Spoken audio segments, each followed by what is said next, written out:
we're really glad to get through this week and get a lot of stuff that we've been working on throughout the session out of the House and continuing to move through the process. Obviously, we spent a lot of time continuing to work on labor reform with prevailing wage this week, in keeping with the strong pro-life commitment that this caucus has had for a long time. We worked on Representative Hubrick's bill to stop sanctuary abortion cities in this state, and to provide important protections for pregnancy resource centers. Another bill that we worked on this week that's probably not going to make the top of your headlines but should is the work we did on higher education this week. It's a critically important bill to try to streamline the process for degree offerings in this state, and I think represented the very best of collaboration between our 4-year and 2-year institutions, and something that I think can transform the way higher education is delivered in this state. Obviously, a lot of you covered in the big news this week. The budget continues to move through the process.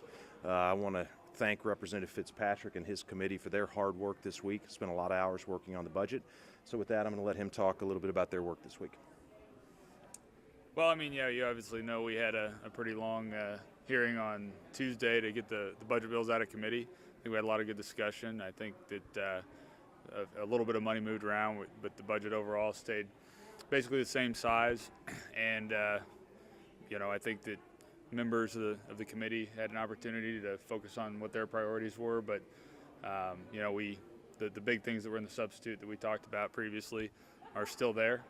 And the bills passed out with probably the fewest no votes, definitely the fewest no votes since I've been in the General Assembly voting them out of committee. I mean, we had 3 no votes on House Bill 3, and then I think 2 on House Bill 10 and 1 on House Bill 11, which is, I think, a record low. So I think the committee worked really well together. I think that there was a lot of good dialogue, and looking forward to having the bills on the floor next week. What is your sort of top line? What do you want people to know going into next week about what's in your budget? I mean, obviously, it's a complicated question, but what's the big message that you'd want to send on what the work the committee's done so far? Well, look, I think that we made education our priority in the House budget. I think that's the biggest takeaway. That's the thing that I've said since the beginning was my top priority, and I think that this legislative body shares that priority.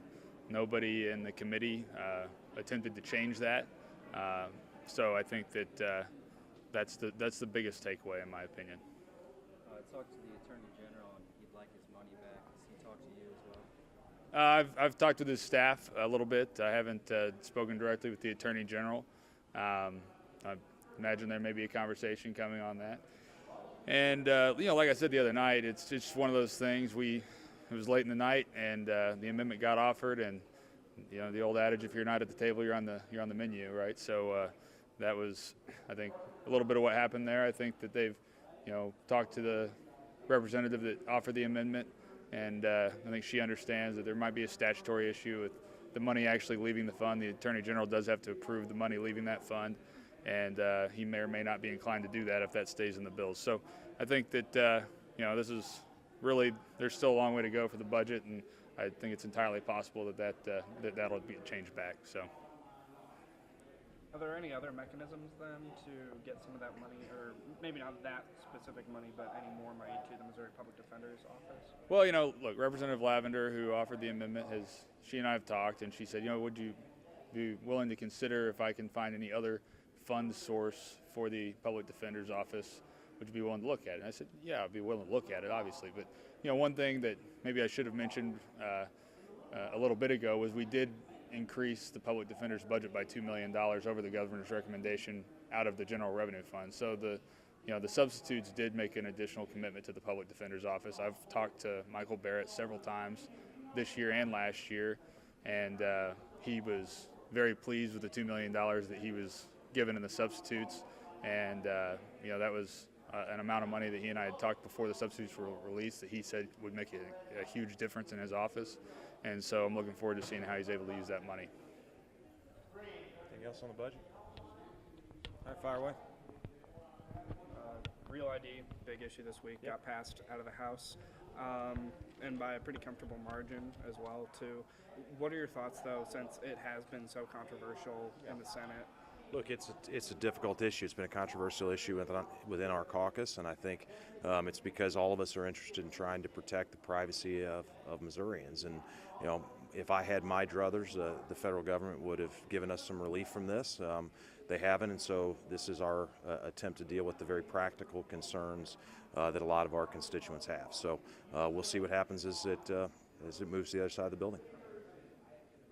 Missouri hasn't formally requested an exemption from Real ID last year or this year. Are you aware of any attempts to do that again? Yeah, I know. I saw the governor's comments earlier, and the governor and I have spoken on it. I know the governor has spoken with the Trump administration about it. We're obviously hopeful that we would get that exception. But I think in my conversations and talking with our administration here, they believe it's unlikely that something will happen before May.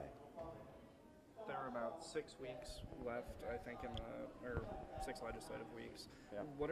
So it's kind of getting that crunch period. What are some of the main priorities going forward? Well, look, our biggest priority next week is going to be to finish the House's work on the budget.